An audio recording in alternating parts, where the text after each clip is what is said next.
ತಂಡಕ್ಕೆ ರು 1,11,111 ಮತ್ತು ಶಾಶ್ವತ ಫಲಕ. ರನ್ನರ್ ಅಪ್ ತಂಡಕ್ಕೆ ರೂಪಾಯಿ 55,555 ಮತ್ತು ಶಾಶ್ವತ ಫಲಕ. ತೃತೀಯ ಸ್ಥಾನಕ್ಕೆ ರೂಪಾಯಿ 25,555 ಮತ್ತು ಶಾಶ್ವತ ಫಲಕ. ನಾಲ್ಕನೇ ಸ್ಥಾನಕ್ಕೆ ರು 11,111 ಮತ್ತು ಶಾಶ್ವತ ಫಲಕ ನೀಡಿ ಗೌರವಿಸಲಾಗುವುದು.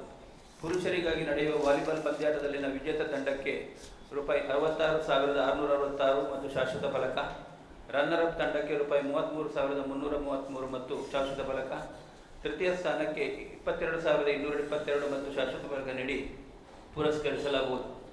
ಮಹಿಳೆಯರಿಗಾಗಿ ನಡೆಯುವ ಥ್ರೋಬಾಲ್ ಪಂದ್ಯಾಟದಲ್ಲಿನ ವಿಜೇತ ತಂಡಕ್ಕೆ ರು 33,333 ಮತ್ತು ಶಾಶ್ವತ ಫಲಕ. ರನ್ನರ್ ಅಪ್ ತಂಡಕ್ಕೆ ರೂಪಾಯಿ 22,222 ಮತ್ತು ಶಾಶ್ವತ ಫಲಕ. ತೃತೀಯ ಸ್ಥಾನಕ್ಕೆ ರೂಪಾಯಿ 11,111 ಮತ್ತು ಶಾಶ್ವತ ಫಲಕ ನೀಡಿ ಗೌರವಿಸಲಾಗುವುದು. ಪುರುಷ ಮತ್ತು ಮಹಿಳೆಯರಿಗಾಗಿ ನಡೆಯುವ ಶಟಲ್ ಬ್ಯಾಡ್ಮಿಂಟನ್ ಪಂದ್ಯಾಟದಲ್ಲಿನ ವಿಜೇತ ತಂಡಕ್ಕೆ ರೂಪಾಯಿ 11,111 ಮತ್ತು ಶಾಶ್ವತ ಫಲಕ ಮತ್ತು ರನ್ನರ್ ಅಪ್ ತಂಡಕ್ಕೆ ರೂಪಾಯಿ 6,666 ಮತ್ತು ಶಾಶ್ವತ ಫಲಕ ನೀಡಿ ಗೌರವಿಸಲಾಗುವುದು. ಅಲ್ಲದೆ ಪ್ರತಿ ವಿಭಾಗದಲ್ಲಿನ ಉತ್ತಮ ಆಟಗಾರರಿಗೆ ವೈಯಕ್ತಿಕ ಬಹುಮಾನಗಳನ್ನು ನೀಡಲಾಗುವುದು. ಈ ಪಂದ್ಯಾಟದ ಉದ್ಘಾಟನೆಯನ್ನು ಮಾರ್ಚ್ 1ರ ಸಂಜೆ 4 ಗಂಟೆಗೆ ನೆರವೇರಿಸುವಂತೆ ಸುಪ್ರೀಂ ಕೋರ್ಟ್ನ ನ್ಯಾಯಮೂರ್ತಿ ಶ್ರೀಮತಿ BV ನಾಗರತ್ನ ಮತ್ತು ಕಾರ್ಯಕ್ರಮದ ಅಧ್ಯಕ್ಷತೆಯನ್ನು ವಹಿಸುವಂತೆ ಕರ್ನಾಟಕ ಉಚ್ಚ ನ್ಯಾಯಾಲಯದ ಗೌರವಾನ್ವಿತ ಮುಖ್ಯ ನ್ಯಾಯಮೂರ್ತಿ ಶ್ರೀ NV ಅಂಜಾರಿ ಅವರನ್ನು ಕೋರಲಾಗುವುದು.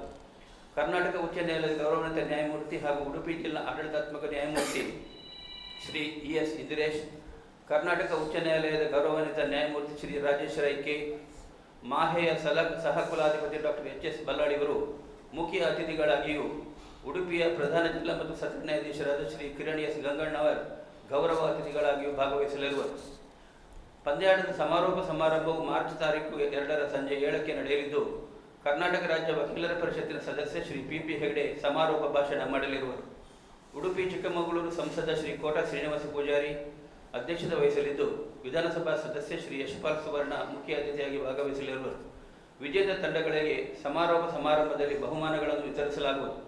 ಸ್ಪರ್ಧೆಯಲ್ಲಿ ಭಾಗವಹಿಸುವ ತಂಡಗಳಿಗೆ ಊಟ ಮತ್ತು ವಸತಿ ಸೌಲಭ್ಯವನ್ನು ಉಡುಪಿ ವಕೀಲರ ಸಂಘದ ವತಿಯಿಂದ ವ್ಯವಸ್ಥೆಗೊಳಿಸಲಾಗಿದೆ. ಈ ಕ್ರೀಡಾಕೂಟಕ್ಕೆ ನಾವೊಂದು ಬ್ರೋಚರ್ ಅನ್ನು ಸಿದ್ಧಪಡಿಸಿದ್ದು, ಅದನ್ನು ನಮ್ಮ ವಕೀಲರ ಸಂಘದ ಪ್ರತಿಯೊಂದು ಕಾರ್ಯಚಟುವಟಿಕೆಗಳಿಗೆ ತುಂಬು ಹೃದಯದ ಸಹಕಾರವನ್ನು ನೀಡುತ್ತಿರುವ ನಮ್ಮ ನೆಚ್ಚಿನ ಪ್ರಧಾನ ಮತ್ತು ಜಿಲ್ಲಾ ಸತ್ರ ನ್ಯಾಯಾಧೀಶರಾದ ಶ್ರೀ ಕಿರಣ್ S ಗಂಗಣ್ಣನವರು ಈಗ ಅದನ್ನು ಬಿಡುಗಡೆ ಮಾಡ್ತಾರೆ. ಸರ್, ಇದನ್ನು ಬಿಡುಗಡೆ ಮಾಡಬೇಕು. ಉಡುಪಿಯ ಚಟುವಟಿಕೆಗಳು ನಮ್ಮ ಮಟ್ಟಿಗೆ ತುಂಬ ಆಶ್ಚರ್ಯಜನಕವಾಗಿದೆ. ಆದರೆ ಇದು ಅವರ ರೆಗ್ಯುಲರ್ ಚಟುವಟಿಕೆ ಅಂತ ನಮ್ಮ ಅಧ್ಯಕ್ಷರ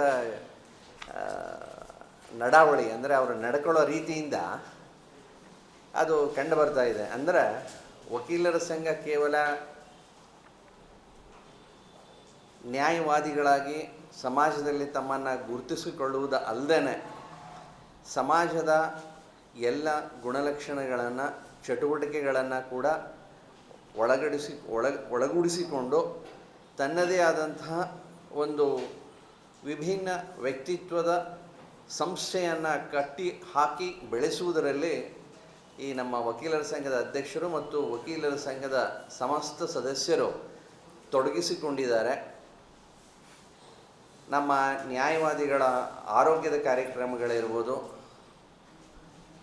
ಮತ್ತು ವೃತ್ತಿಪರತೆಯ ಹೊಸ ಆಯಾಮಗಳನ್ನು ಪರಿಚಯಿಸಿ ಕೊಡುವುದರಲ್ಲಿ ಪ್ರತಿ ಹಂತಗಳಲ್ಲಿಯೂ ಕೂಡ ತಮ್ಮನ್ನು ತಾವೇ ವಿಭಿನ್ನವಾಗಿ ತೊಡಗಿಸಿಕೊಂಡಿದ್ದಾರೆ. ನಾನು ಇಲ್ಲಿ ಬಂದು 6-7 ತಿಂಗಳುಗಳಾಗಿದೆ. ಇಷ್ಟರಲ್ಲಿ ಅವರು ಮಾಡಿರುವಂತಹ ಈ ಸಮಾರಂಭಕ್ಕೆ ಅವರು ಕರೆಸಿಕೊಂಡಿರುವಂತಹ ಘನವಾದಂತಹ ವ್ಯಕ್ತಿತ್ವವುಳ್ಳಂತಹ ಸಾಧಕರನ್ನು ನೋಡಿದಾಗ ಅದು ಬೆಳೆಯುವಂತಹ ಎಲ್ಲ ವಕೀಲರುಗಳಿಗೂ ಮತ್ತು ಬೆಳೆದಿರುವಂತಹ ಅನೇಕರಿಗೂ ಕೂಡ ಮಾರ್ಗದರ್ಶಕವಾಗಬಲ್ಲಂತಹ ಕಾರ್ಯಕ್ರಮಗಳನ್ನು ಹುಟ್ಟುಹಾಕಿರುವುದಾಗಿ ಕಂಡುಬಂದಿದೆ. ಇದರಲ್ಲಿ ನನಗೆ ಸಂಶಯವಿಲ್ಲ.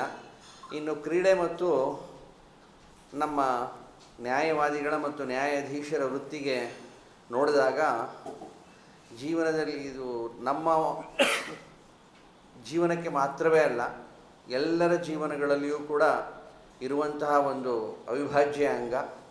ಅದೇನೆಂದರೆ ಎಲ್ಲರೂ ಜೀವನದಲ್ಲಿ ಬಯಸಿದಷ್ಟು ಎಲ್ಲವೂ ದೊರಕೋದಿಲ್ಲ, ಆದರೆ ಎಷ್ಟು ದೊರಕಿರುತ್ತೆ ಅದರಲ್ಲಿ ಸುಖವಾಗಿರಬೇಕಾಗುತ್ತೆ. ಅದು ಕ್ರೀಡಾ ಮನೋಭಾವದ ಇನ್ನೊಂದು ಧರ್ಮ.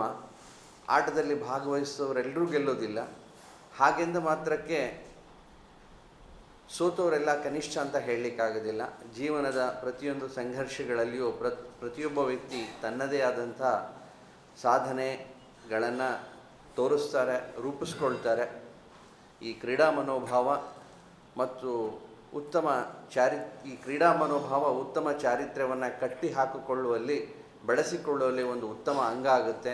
ಈ ಕ್ರೀಡಾ ಮನೋಭಾವದ ವೃತ್ತಿಪರತೆಯೊಂದಿಗೆ ವೃತ್ತಿಯ ಘನತೆಯನ್ನು ಎತ್ತಿ ಹಿಡಿದು ಸಾಧಿಸಲಿಕ್ಕೆ ಮತ್ತು ನಮ್ಮೆಲ್ಲರ ಮಾನಸಿಕ ಮತ್ತು ದೈಹಿಕ ಆರೋಗ್ಯಕ್ಕೆ ಕಂಡುಕೊಂಡು ಸಾಧಿಸುವಲ್ಲಿ ಒಂದು ಹೊಸ ಗುರುತಾಗಿ ಕಂಡುಬರ್ತದೆ.